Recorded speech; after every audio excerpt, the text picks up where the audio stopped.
Kumusta po kayo? Welcome back! Let's continue our lesson on the Tagalog enclitic particle, naman.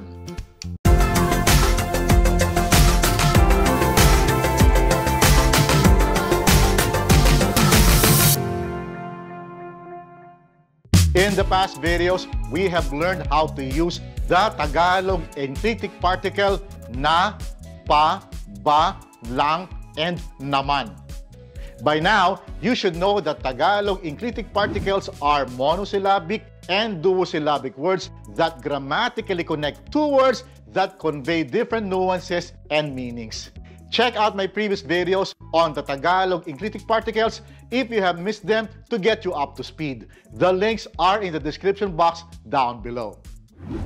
One very interesting fact about Tagalog enclitic particles is that you can mix them in the same phrase, and by doing so, increase the texture and expand the meaning of that phrase.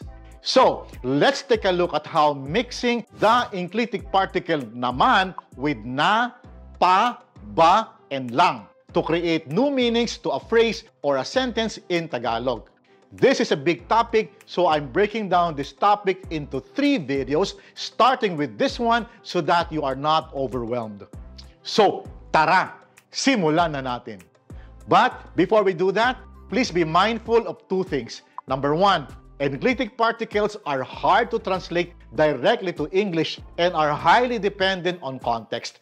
The best thing that we can do is to approximate what they mean.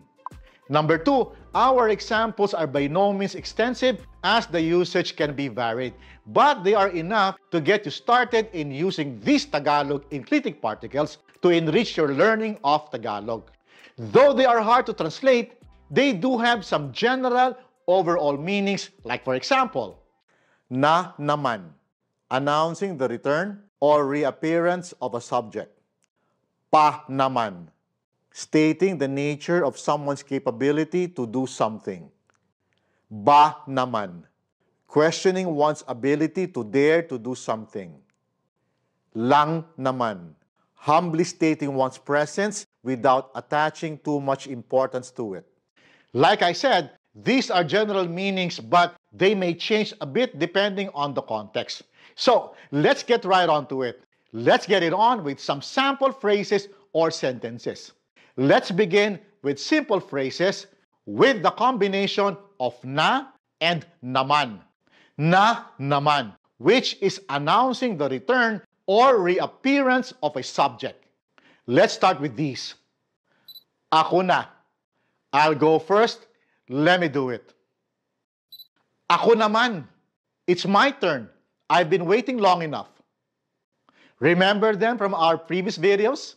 Now, let's combine them. Ako na naman. It's me again. Ikaw na naman. It's you again. Kami na naman. It's us again. Tayo na naman. It's us again. Kayo na naman. It's you all again. Siya na naman. It's him or her again. Sila na naman. It's them again. Si Marina naman. It's Marie again. Si Peter na naman. It's Peter again. Ang guro na naman. It's the teacher again. Ang pulis na naman. It's the police again. Ayos ba? Is the combination of na and naman making sense to you? Now, you can use na naman as a standalone expression of exasperation, like, na naman? Again? Na naman? Again? Did you feel the context? Did you feel it? I hope so. Now, let's combine the enclitic particles pa and naman. Pa naman, which is stating the nature of someone's capability to do something. But before we do that, please be sure that you are subscribed by clicking on the subscribe button and the bell notification button so you'd be updated of new videos. Cool? Now, let's get it on with our examples, starting with these. Ako pa. There's still me. Ako pa, me, you know me. Now, let's combine pa and naman. Ako pa naman. One thing about me is, ako pa naman, pag sinabi ko, gagawin ko. One thing about me is if I say something, I do it. Ikaw pa naman. One thing about you is, kami pa naman. One thing about us is, tayo pa naman. One thing about us is, kayo pa naman. One thing about you all is, siya pa naman. One thing about him or her is, sila pa naman. One thing about them is, si Rose pa naman. Pag nagalit, parang tigre. One thing about Rose is when she gets mad, she's like a tiger. Si Ed pa naman. Pag ubibig, buhos. One thing about Ed, when he falls in love, he's all in. So far, so good. Now, let's take a look at the combination of ba and naman. Ba, naman, which is questioning one's ability to dare to do something. This is highly dependent on context. But here goes. Ako ba? Is it me? Are you referring to me? Ako ba naman? You know me. Will I dare? Ako ba naman? Gagawin ko ba yun? You know me. Do you think I will do that? Ikaw ba naman? I know you. Will you dare? Kabi ba naman? You know us. Will we dare? Tayo ba naman? You know us. Will we dare? Kayo ba naman? We know all of you. Will you dare? Siya ba naman? I know him or her. Will he or she dare? Sila ba naman? I know them. Will they dare? Si Ariana ba naman? I know Ariana. Will she dare? Si Anton ba naman? I know Anton. Will he dare? These are not direct translations but approximation of what ba naman means when spoken in Tagalog. I hope you get the idea.